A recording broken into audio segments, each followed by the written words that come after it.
Nothing. There was nothing, no, just one store, Safeway. That's it. They not even have a baby food in the store. No diaper, nothing. I mean, it was scared. Hi, and welcome to the Desert Lady Diaries podcast, 30-minute conversations with women who have found their home in the Mojave Desert. I'm Dawn Davis, and this is episode 138. There's more information about the podcast at the website, desertladydiaries.com. And to engage with guests, listeners, or me, follow and like Desert Lady Diaries on Instagram and Facebook. Rosa Ficara was born in Scafati, Italy, one of 9 children. In 1973, despite a bit of a language barrier, Rosa began a long-distance letter-writing romance with the love of her life, Gioacchino, who brought her to Connecticut, eventually joining his brother in Yucca Valley in the early 80s. For Rosa, life is all about family, food, and hard work. Welcome to the podcast. Thank you. Mama Rosa, as we call her in the kitchen, which will probably come out later in the podcast, is joined today by her daughter, her oldest, Rosa, who was episode number 128 on the podcast. So thank you for being here today, Rosa, as well. Hi, Dawn. So the first question I always ask everybody is, what was your first experience with desert? So talk about this adventure coming to Yucca Valley. It was scary. Scary, big difference. We see a snake all over the street. It was scary. Oh my gosh. So how did you and Gioacchino make the decision to say, yes, we're going to leave Connecticut to go to California? My brother-in-law was studying law school in San Diego. The other two, my husband, the other brother, they went to see San Diego. They love San Diego. They say, oh, like Sicily. But the property was so expensive, so they can't afford. The roommate, my brother-in-law, Ignazio, his mother, she was living here in Yucca Valley on top of the hill. She have a restaurant. So they say, oh, go look at my mother. She could show you around. So they show Yucca Valley land, and right away they start to buy land. And then they decided, first my brother-in-law, Paolo, he came in 1979, and then we sell the house in Connecticut, and then we moved in 1980.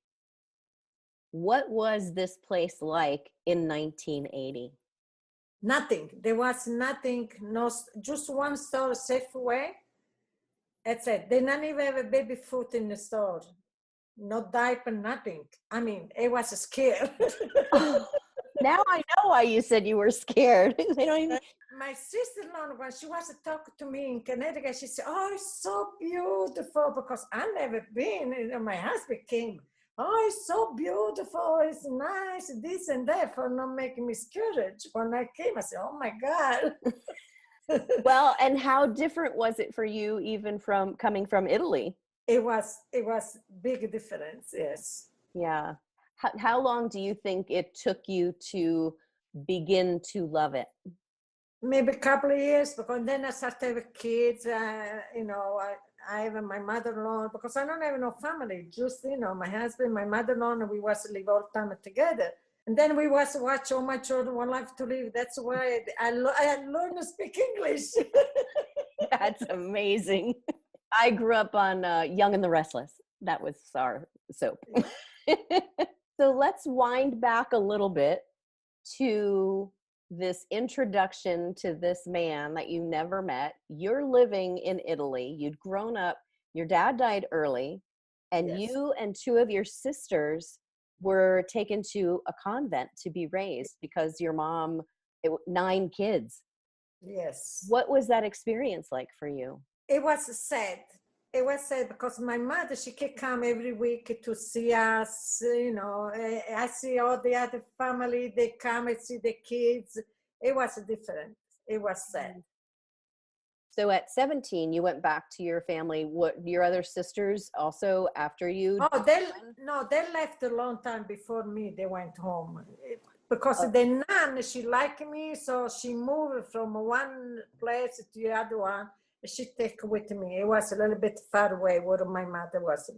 And what kind of things, I mean, you had school at the convent. Did you have other activities? No, Or? I was helped to clean the room. I was helped to in the kitchen, the dining room. I was been doing all the time. Tell me about how you got introduced to your husband. Yeah, my sister-in-law, Maria Grazia, she was living in Scafati, where I was come. And she had a relative in Connecticut. And they was talking about it. They said, oh, it's mom. And she said, oh, let's just send a picture, Rosa, my brother's sister, from my brother. They was to talk. Say, oh, let's send Raffaelle's sister the picture. So they take a picture, they send it to me. I guess he loved me right away. And and then we start to ride. My mother, she was to tell me what to ride. Because, He was like your dating coach. Yes. And then I sent him a picture. He write it to me. I write it to him. And then he was start to call me every weekend. We don't have any with the phone in my house. So he called my sister-in-law's house. And then they come and call me, and we went to his house and we talked. And then he decided to come in March. He came, he talked to my mother, he talked to my brother. He said, I'm leaving, I'm going in Sicily because we have a family in Sicily. And then you see what you think about me, I see what I think about you guys. And then, yeah, it was. Wow. When he came on the door, after all this conversation, my mother, she didn't even understand him because he talked the Sicilian dialect. So I understand. My mother said, Ro, what he say? I said, he said this, and this. Oh, and then when he came, we decided, my brother said, you sure want to go? You don't have nobody. If everything will go okay, we are happy. But if you're not happy, then you not blame us. I said, yes, I want to go. Wow. So he have a paper in a jacket for get married, everything. So we get married in April 26th. And then after 1 month, 1.5 months, he left me with my mother. He came in Connecticut. He did all the paperwork. He went to the counselor, everything. And then when I received all the paper, they sent me in Rome to do a physical before I came. Oh, yeah, they would do that. And my brother said, when you want to leave? I said, I want to live in the 15th. It was short. He said, you sure want to live? Because it's a big thing. It's in Italy on the 15th. Ferragosto. Yeah, they call it Ferragosto. It's something they celebrate. I said, no, I want to live it that day. So I left it. Came in LA, picked me up. I didn't even understand nothing, so I was waiting. And then he came behind me in my back, he hugged me. I was so scared. So you decide then, did any of the rest of your 9 siblings or 8 siblings, have any of them also left Italy? No, nobody. You're the only one. Just me. Wow. That's brave, courageous. Yes. Wow. So then you come to Connecticut, and what was Jack doing there? He was working in a shop. He was applying the snow. He was cutting grass in the summertime. So very, always been a kind of an entrepreneur. Yes. Yeah. So Paolo is out here and Ignazio are out here, and they call and say, it's beautiful, you need to come. You had the 2, or did you just have Rosa? Rosa and Carmela, two children in Connecticut. Gotcha. So what was that process like? Did you come out here and look at it and then go back and make a decision? Or did you just pack up your stuff and came? Yeah, my husband came, but not me. So we sell the house in Connecticut. So we get a truck, we put everything. The truck came before us. And then, and my brother-in-law, they buy this house. And then they put all the stuff inside the house when we came. Yeah. When you first came, did you ever take any time to go into the park or the monument at that time? A few years ago, I started to go. I never went in the park. Really? How come?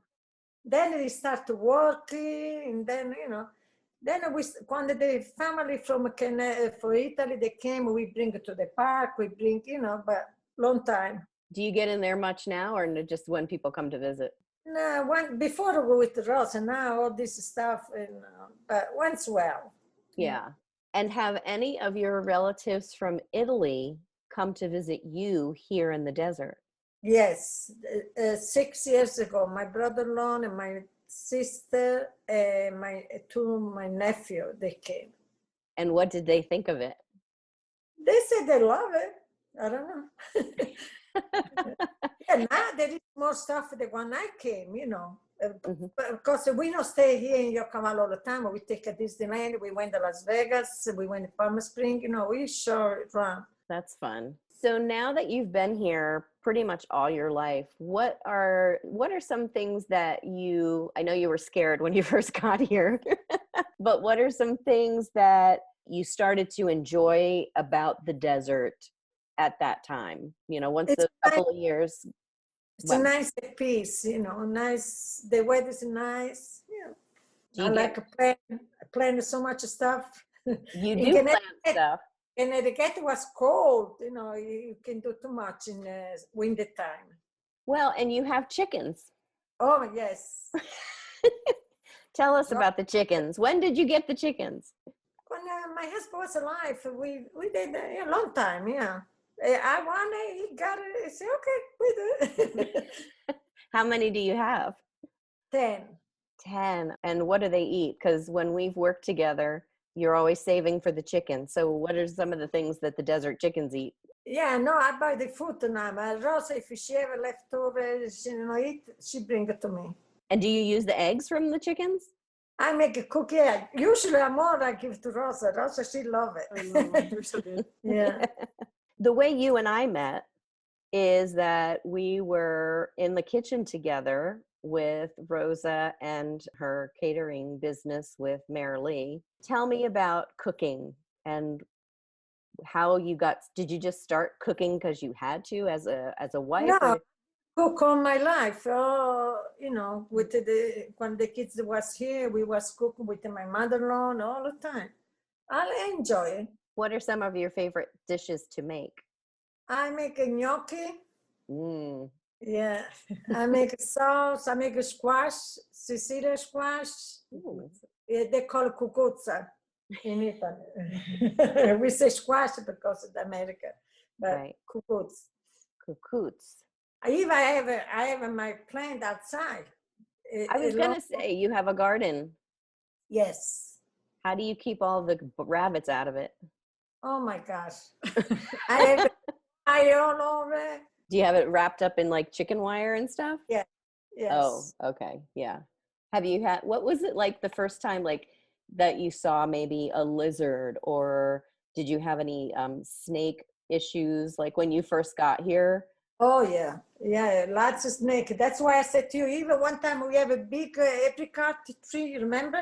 And there was on the tree, and we have a family reunion here, and then my brother-in-law said, all the kids inside. He got the shotgun. Oh my goodness.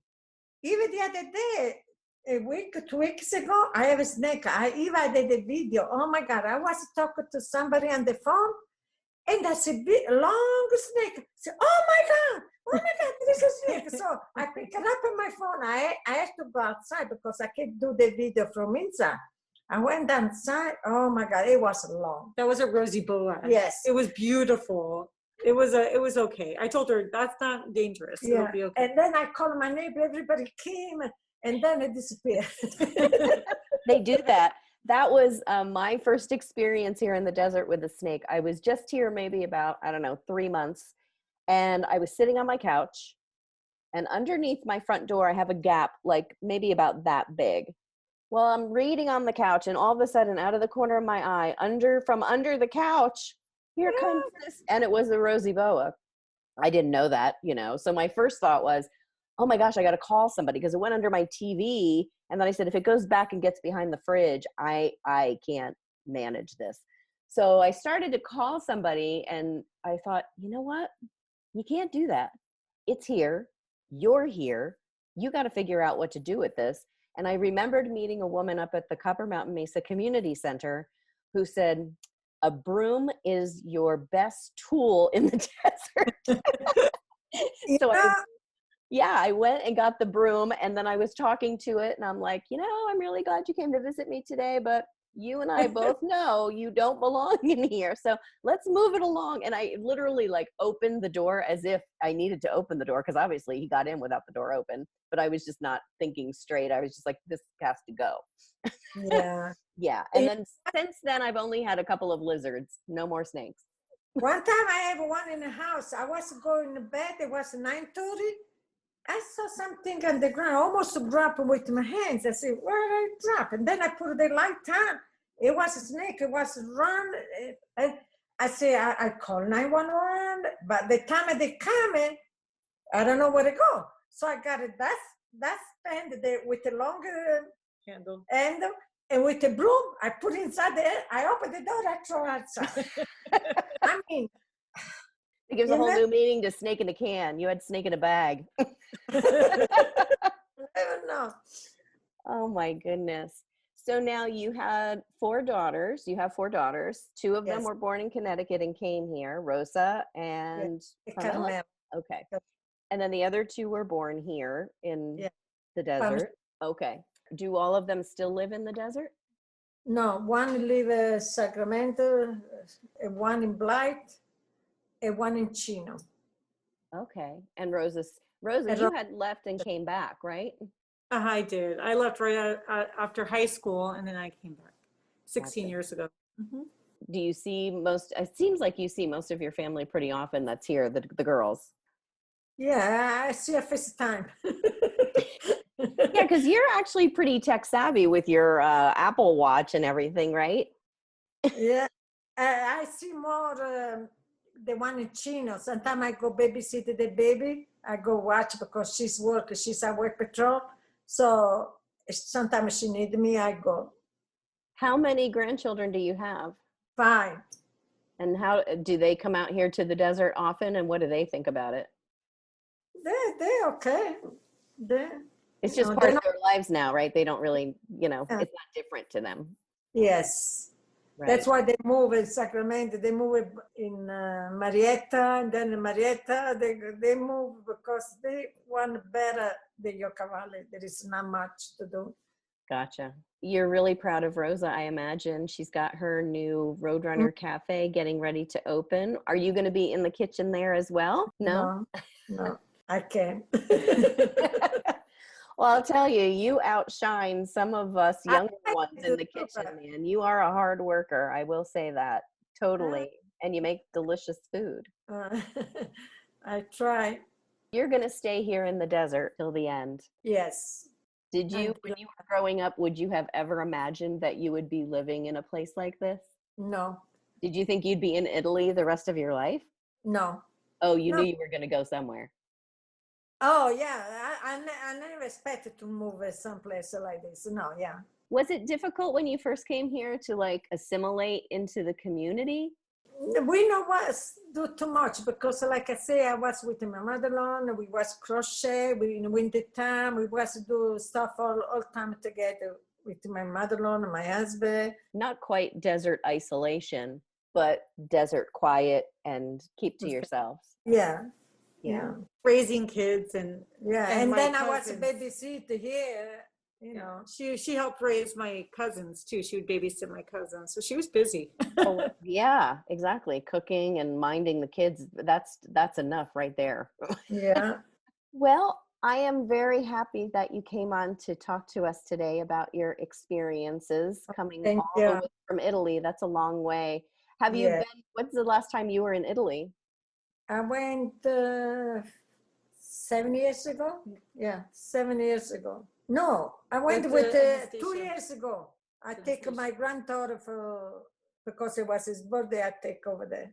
Oh, that's nice. 2 years ago. Wow. And you saw family and just went around and revisited your old places. Was it very different for you? Oh yeah, so changed. Like here, it changed a lot. Yeah. It's different when you live far away. You seem like strange when you go your own town. It's not the same. I find I forget, like, even though I grew up in a place and didn't leave it until I was, I don't know, 19, I forget like street names or restaurant Mhm. names or, stuff like that. Even though you were there for a really long time, it kind of gets shoved to the background of your Yeah. mind. Yeah. Well, again, thank you so much for being here today. Before I You're let you go, though, I'm going to choose some questions from the magic jar. If you listen to the podcast, you know that sound means diary unlocked. So I'm going to pull 4 numbers, and they are associated with 4 different questions. And if you would like to hear Mama Rosa's answers to those questions, you can go out to desertladydiaries.com, click on the support page, and sign up to be a patron of the podcast. And when you do that, you'll have access to all the diary unlocks back to, I think I started doing it in January of 2019. So there's a lot of them out there to listen to. So the questions that I'm going to pose to Rosa are, what do you think about when you're alone in your car?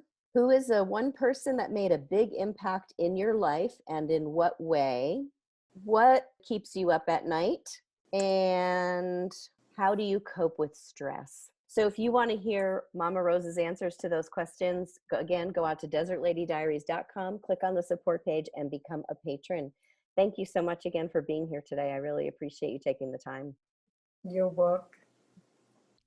I have a shout out this week to Alice J. Thank you so much for signing up for the new episode newsletter, Alice. I appreciate you. If you don't want to miss an episode of Desert Lady Diaries, follow Alice's lead and sign up for the new episode newsletter. Go to desertladydiaries.com and click on the newsletter button. I also want to thank all of you who have recently come into Soul Connection. I really appreciate your support. If you're in Joshua Tree, come over to Soul Connection and let me know you're a listener, and let me drop a little Desert Lady Diaries swag on you. If you want Desert Lady Diaries merchandise, go to desertladydiaries.com, click the merch button, and then sort through the t-shirts, the mugs, and the bags that are available. They are offering some free shipping soon, so be on the lookout for that. Thanks so much for listening.